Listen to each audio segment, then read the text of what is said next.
as engaging as we can. There we go. So this morning we looked at Kahoot. So one of the difficulties with Kahoot is that you need to get everybody onto a device. So one of the great things about Plickers is you need two devices, one of them an iPad or a smartphone or something like that, and then you need some sort of computer hooked up to a projector. Okay, so I just gave you guys cards. You can see I did a roster here. So if I go back over to, I've just created an account of Plickers, super easy. It's just an email. I think you're downloading the app as we go here. So I go to classes, and you can see I put in all my other classes. So what I've had to do because of requirements of the Nova Scotia government is you cannot, oh that one's wrong, I haven't changed it, but I haven't used it either, so I'm not storing anything. But let's go back to, no, wrong one, classes. Just Patriot Act stuff? Basically, yeah. So here we go, what I did is I just, they don't like us storing data on American servers. So what I did is apparently you can, and I'm going to edit this one, I'll show you how to do that. I'm just going to edit the students, and I'm going to change that to a period like that. And I'll do that for the other one here too. A couple of them, I'm not sure why they didn't get like that, but I'm going to change that. So the really great thing is you can, in the gradebook, you can go to your roster, your reporting, then you can export a roster into an Excel file. You can copy and paste a roster right in here. So if I want to make, if I go add roster, so all I've done is I've copied and pasted it from my Excel file. Sorry guys, I should have had that open for you. But you just paste it in here, you click save, they're all going to appear in your roster, and then you save it up, and then you can just go in and edit each person to change the last name. Okay? So super easy to get your kids in there. Okay? What it does is you see it assigns them a card, each person a card. So Ian just walked in, so I'm going to get him his card. I'm going to go back to my classes and see what card he needs. He's going to get card number 4. So I'll give him card number 4. What you can do is you go in to create your questions. You go to your library here. Okay, and you just start building some questions. So I'll click on new question here. I can do true and false, multiple choice, and it comes up here with a template. You can add an image here. Okay, put in your answer as you choose which is the correct answer, and then you save your questions, and you can make as many or as few as you want. Okay.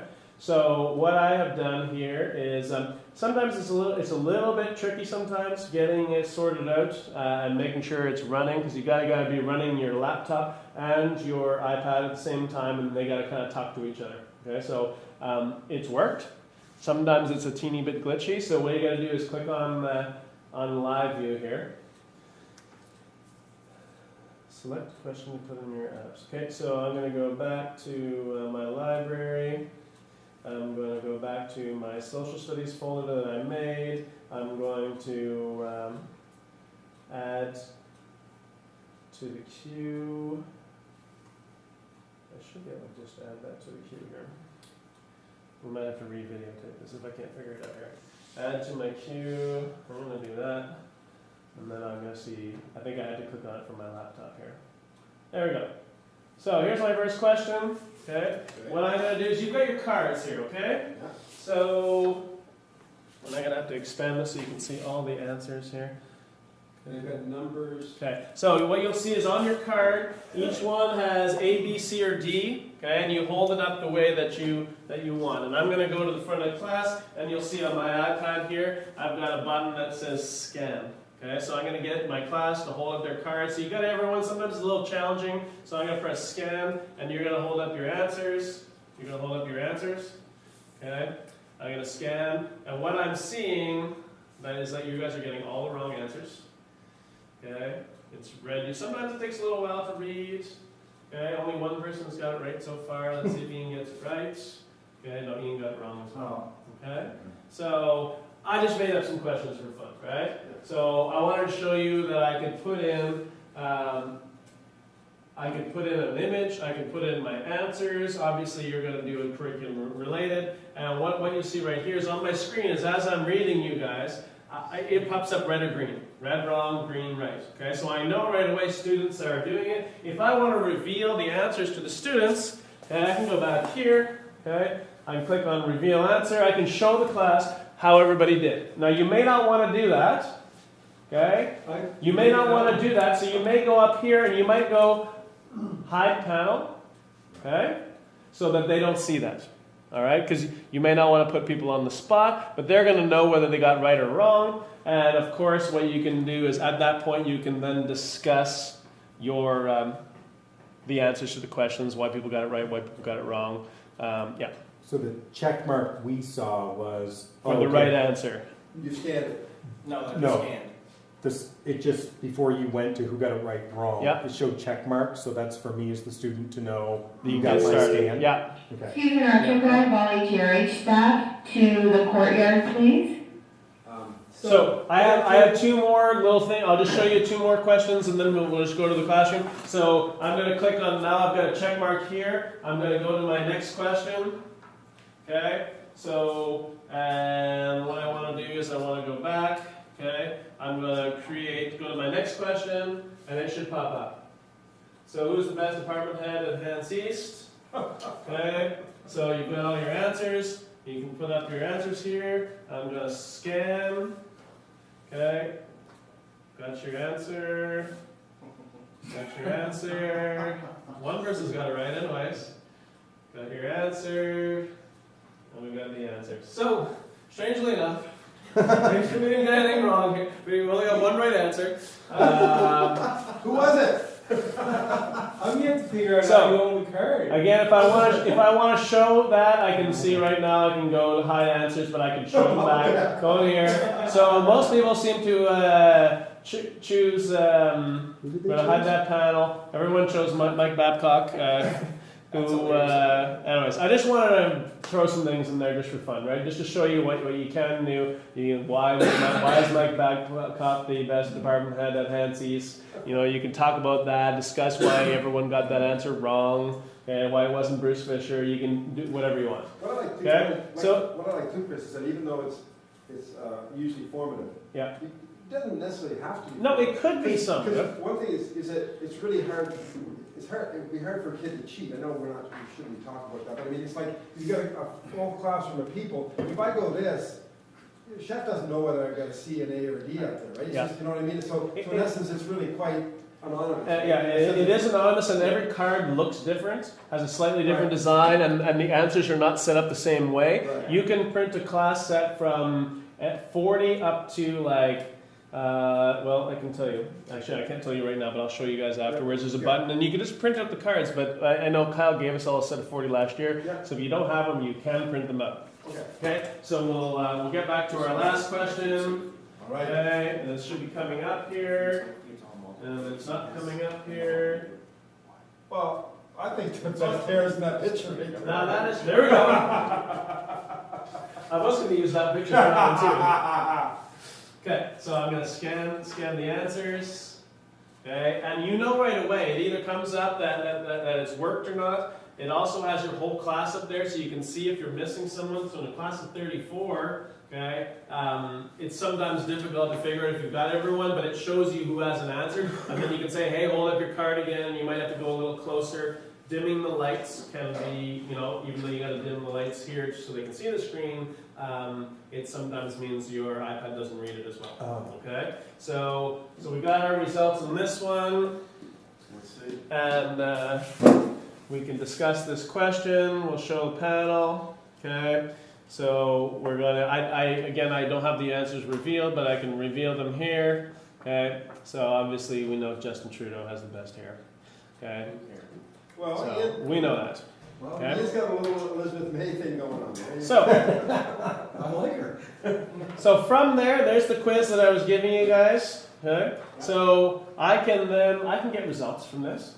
Okay. So what I'm going to do is I'm going to go to reports. Okay.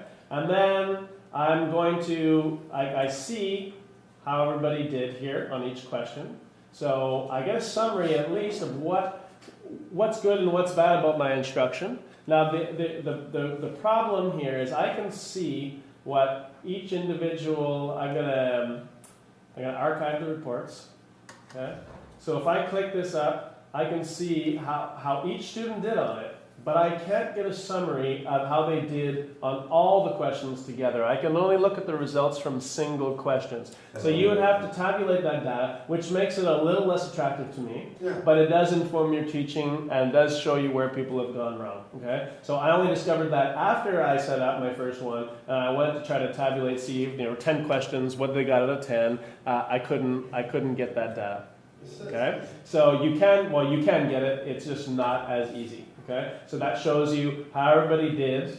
Okay, but it doesn't give us the whole roster. But you can archive it again, and when after that. So if I'm going to go to Social Studies Department here, and I'll go to Archive Reports here.